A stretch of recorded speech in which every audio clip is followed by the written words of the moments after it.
Taylor Swift because looking back at my memories nung ako yung magbo-board exam, stress reliever ko talaga makinig sa mga Taylor Swift songs. So, just to remember what I felt before taking the board exam. But, syempre, nung time na yun, wala pang ganito-ganito, no? So, ang lucky lang ng mga students natin ngayon because of the advent of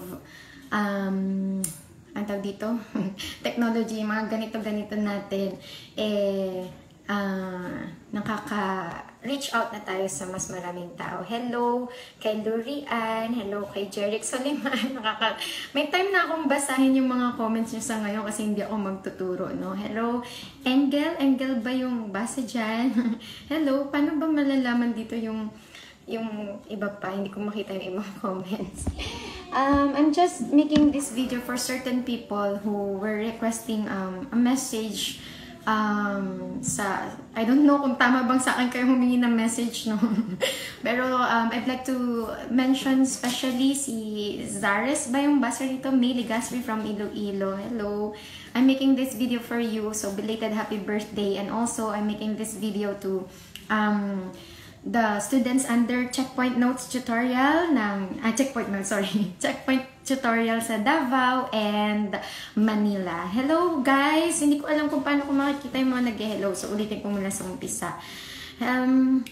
Hello Lan Marquez. Hi Lurian. Hi Jerry. Hi Engel. Hi Lino. Hoy RJ. Mag-aral ka na. Lan, papasok na ba ako ng PNP?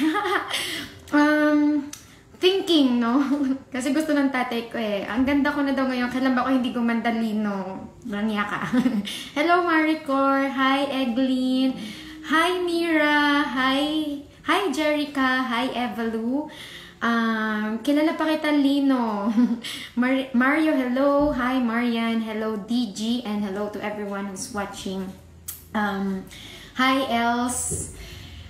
Alam niyo, may naamoy ba kayo? May naamoy kasi ako eh. Parang 2 araw na lang, no? Board exam na. Tapos September 1 yung resulta. Tama ba? September 1. So today is 24, 25, 26, 27, 28, 29, 30. Ay, tama ba? August. May 31 ng August, no? So 7 days. 8 days. 8 days na lang. Nangangamoy lisensya na. Naamoy niya ba yun? Kasi naamoy ko na siya. Amoy, bagong RMTs na po. Papasok na naman tayo sa era ng Facebook kung saan uuso ang mga thank you messages at mga walang sawang ano yun, yung mga post natin sa Facebook. Magpa-flood na naman ang ating mga Facebook profile ng mga congratulation messages. Yes, amoy RMT! Nakaka-excite! Sabi nila kung ako daw ba noon nai-excite or kinakabahan. Siyempre, sino ba nang hindi kakabahan? Board exam yan, be. And I'm sure sa buong Pilipinas, hindi lang ikaw ang kinakabahan. Marami tayong kinakabahan and even me. Siyempre, hanggang ngayon, kinakabahan pa din ako kahit 7 years ago pa ako dapat kinabahan. But still, you know, the feeling is the same. Kahit ilang taon ka na naging RMT, yung pakiramdam mo pag malapit na, lalo na kung involved ka talaga sa review ng medtech, and kapag lalabas na yung resulta, you will still remember what you felt before. Alam mo, walang ganito-ganito noon eh. Nung nag-top ako sa board exam ko, nag-post ako sa Facebook, ilang likes lang yun, be? Mga 20 perasong likes lang yun. Pero ngayon, kapag nag-post ka, shit, 1,000, more than 1,000 likes and comments because of the advent of technology. And if still hindi ka masyadong confident sa ngayon, you still have 2 days. 2 days. May 2 days ka pa. Marami ka pang pwede magawa, be. So, instead na magpanik-panik ka dyan, mag-walling-walling ka sa kwarto mo at umiyak-iyak ka dyan, pahinga. Okay? Katulad nga ng binanggit sa akin ni Vil. Hi, Vil. Kung makikita mo to, babanggitin kita rito. Si Vil po ay isang top-notcher from Davao. Ang sabi niya, tuwing nasa saturate na siya, 3 letter P's lang yung ginagawa niya. The first letter P is pause, stop. Then, the second letter B is pray. Pray to God kasi wala namang ibang tutulong sa'yo kundi ang Diyos lang pagdating sa board exam. And then, the last letter P is proceed. So, you are here already, 2 days away from the board exam, be. Okay? 2 days away from the board exam. And therefore, wala nang magki-quit kasi you've been through a lot already. You've sacrificed hours of sleep.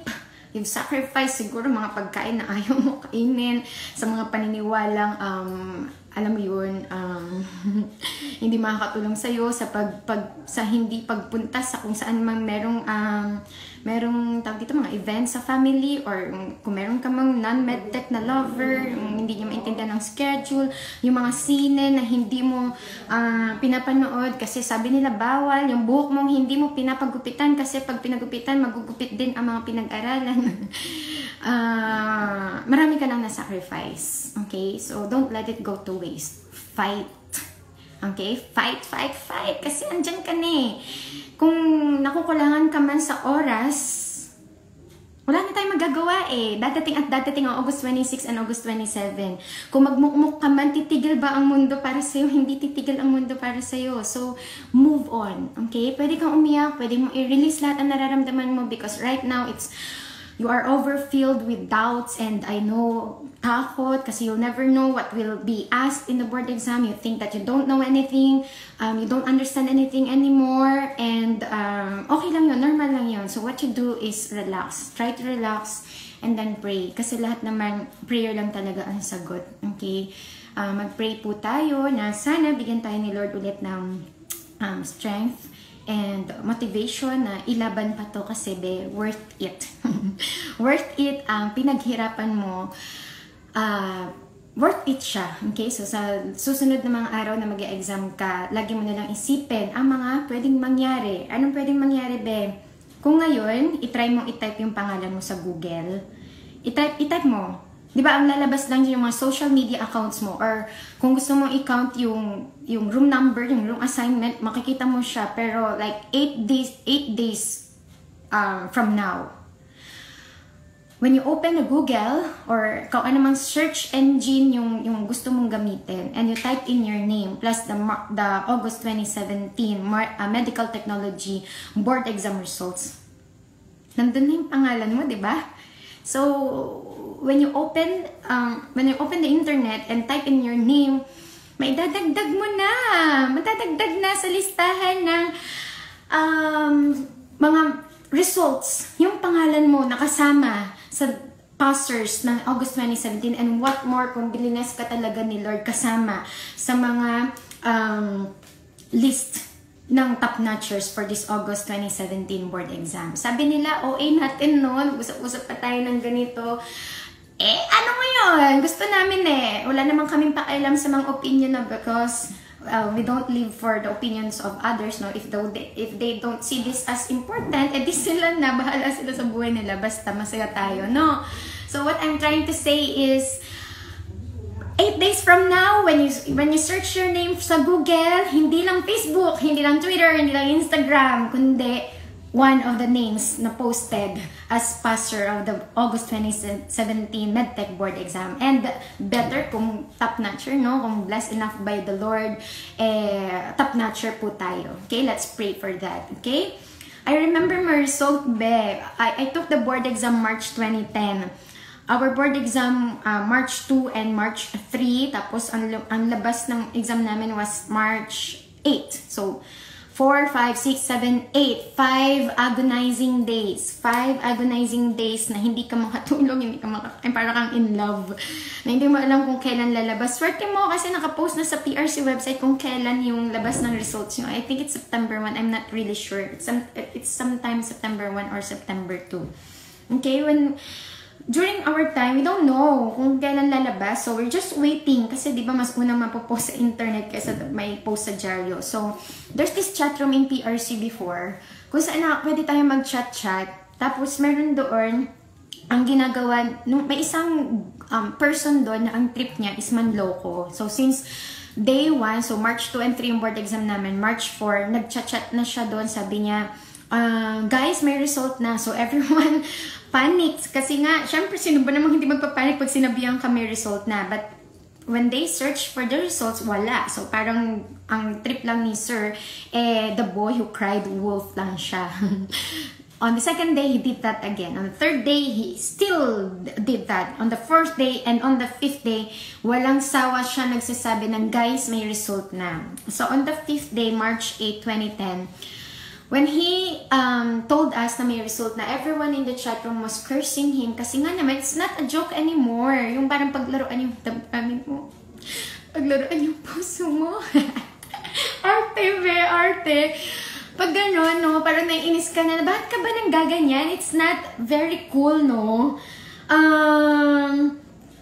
Everyone was cursing him, but I believed in him. You know, I can still remember every detail no March 8, 2010. It was 4:30 p.m. when he said na, guys, may resulta na. Everyone was cursing him, right? But I believed in him. I don't know why. I just believed in him. I opened a new tab on Google. I typed in my name with March 2010 MedTech board exam results. And when I pressed enter, ang mga result niya, ang title ng result niya are all top 10. So deep inside me, I was excited to, you know, look at the result. Kasi bakit top 10? Bakit top 10? Bakit top 10? Sabi ko sa sarili ko. But before the result, I was praying to God na make me a top notcher, please, Lord. When I finished my board exam, I just prayed to pass kasi ang hirap ng histopath namin. Siyempre, wala naman atang board exam na madali ang histopath except for those na GMR silang ang tanong. Pero after ng histopath namin, I prayed. I told God na kahit pumasa lang kasi nahirapan talaga ako eh. Hindi na ako maasang mag-top. So I told Him na sana kahit pumasa lang. That's my prayer. But then I rested. After kong magpahinga, natauhan ulit ako. I want to be a top notcher. Nanaginip ako na kapag nag-top ako or pumasa ako, ayoko nang gumising.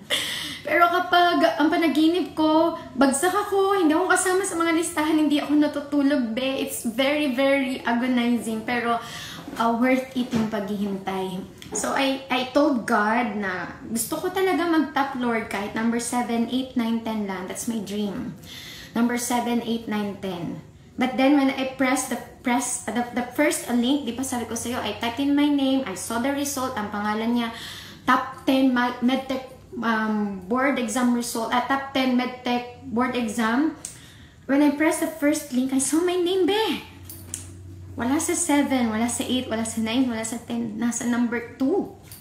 I didn't believe that I was that good. Kaya ko palang mag-national top 3. I was second place. I didn't know that I can do that. Pero God was there. God was there making me realize that when I don't believe in myself, He will be there to make me realize na ako lang ang walang tiwala sa sarili ko. It's just like telling me na ikaw kasi wala kang tiwala sa sarili mo. So, kung hindi ka nagtitiwala sa sarili mo, andito ako. I will make you whoever you want to be. Just, you know, believe. So, I didn't know that I can be that good. I was that good, but I'm second place. I don't know. Hindi ko ata deserve, pero shit eh. Yun yung totoo eh. Kaya i-search mo sa Google ang pangalan ko ngayon, yun at yun pa rin ang resulta eh. Kaya sabi ko sa'yo, ma-excite ka. Because 8 days from now, i-search mo yung pangalan mo ngayon, wala pa eh. Facebook account mo siguro, Twitter mo, or yung Google, yung Instagram mo, pero 8 days from now, maladagdagan na ng results ang pagsisearch mo sa pangalan mo, and it's gonna be one of the passers ng August 2017 board exam. Or even better, top notcher. Sabi ko kay Lord, wow Lord, pwede pala ako maging second place, pero bakit hindi number 1? Naghanap ka pa eh, no? Pero everything happens for a reason. And I believe that believing really is the first thing. So kung sa tingin mo hindi mo to kaya at gusto mo na sumuko, ba't ka pa nagsimula? Diba? Kung hindi mo rin lang to itutuloy, ba't ka pa nagsimula? Ba't ka pa nagsayang ng panahon kung hindi ka rin lang tutuloy? So, go for it. You have 4 choices. Kung hindi mo man alam talaga, you still have 25% of getting the correct answer. The 25% chance of getting the correct answer. So, don't quit. Because you deserve this. Amoy RMT ka na, be. Amoy mo yung sarili mo. Ako, amoy MD.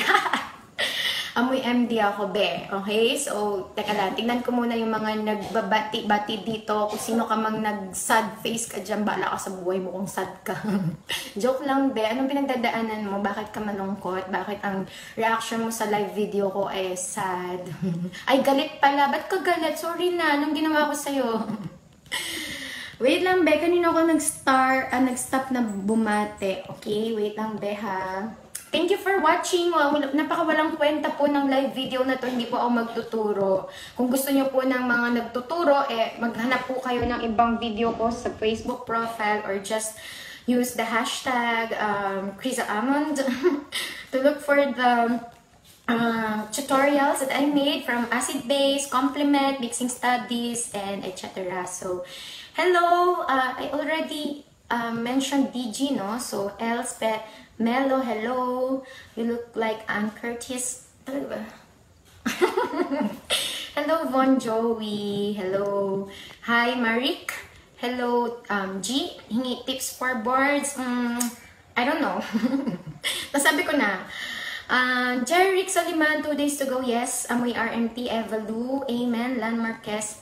Hi, ganda. Ano na? Pag nasasabihan maganda, masaya. Pag nalalait, malungkot, joke lang. Kung ano yung gusto mong opinion, edi yun. Kung anong ikakasaya mo, be. Hello, Pauzia? Hindi ko alam kung paano banggitin yung pangalan mo.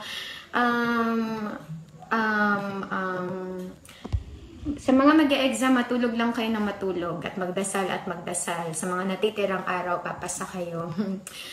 God bless everyone. Hello, Michael. Hello everyone. Sorry, Beha. Kasi nagbabasa ako ng mga message. Pa-shoutout daw po. Good luck sa mga taga-Siliman and UNOR from Rafi's Garde, 100% passers. Amen, Lord. Amen. 100% passers po. Magdala daw po kayo ng red na gamit, be. Yes, I believe in that. I did that to be. Tapos sabi nila, dapat daw ang underwear mo is color red. So, 1 week, sabi ko, anong kinalaman ng kulay red na gamit sa magiging score mo sa board exam? Sabi ko, hindi ako maniniwala dyan. But 1 week before the board exam, I end up buying red bras and red panties. And I actually wore red bras and red panty. Kasi naniniwala ako dun eh. Even my snack, red Kit Kat. Okay, good luck po sa lahat na mag-e-exams. Kayang-kaya nyo yan. Pa-shoutout ng iPass. Hello, iPassers! iPass! Sa Bacolod, Gani! Tanga! Tsaka yun na yung mga alam kong Ilonggo na word. Okay? Yeah. Hello, everyone! We just watched. Wala tong kwenta, kaya isara mo na. Be, maraming salamat sa inyo po na mga tumatangkilik po ng checkpoint notes po namin. Thank you. At kung sino man po ang mga nagsusumbong ng mga, pirated, God bless na lang sa kanila. Okay? Be, siguro tapusin ko na to, no? Kasi gabi na eh, so you need to rest. But let me end by telling you that ang ganda ko. Char! Hindi, seryoso na tayo, be. Seryoso na tayo. So, kailangan ko maging seryoso. Let me, get my inner me. ang cool, no? Sana nakakapagsalta rin tayong lahat, like video chat. Kasi ako lang yung nagsasalita dito, eh. Serious na, be. Kailangan mo na kasi matulog. It's already gonna be 10 o'clock at maglalaro pa ako ng Mobile Legends. This is gonna be your first Christmas na RMT ka na. So be excited. Don't get scared because you have a God with you on August 26 and August 27. He will never leave you alone. So I will end with that. You are in my prayers. You will always be in my prayers. So gustongin mo masumuko ngayon kasi hirap na hirap ka na. Kapit ka lang. Because God, if God puts you through it, He will get you through it. So, Merry Christmas, RMT! First Christmas na RMT ka, be! That's something worth celebrating, no? So, Merry Christmas! Advance congratulations to everyone. God bless you all, and ingat po. Isama po natin sa prayers ang mga taong medyo nahihirapan po ngayon. Maraming salamat sa pag-aksaya niyo po sa akin pala ng oras mo. Thank you so much, and bye-bye. Aral mabuti. Bye!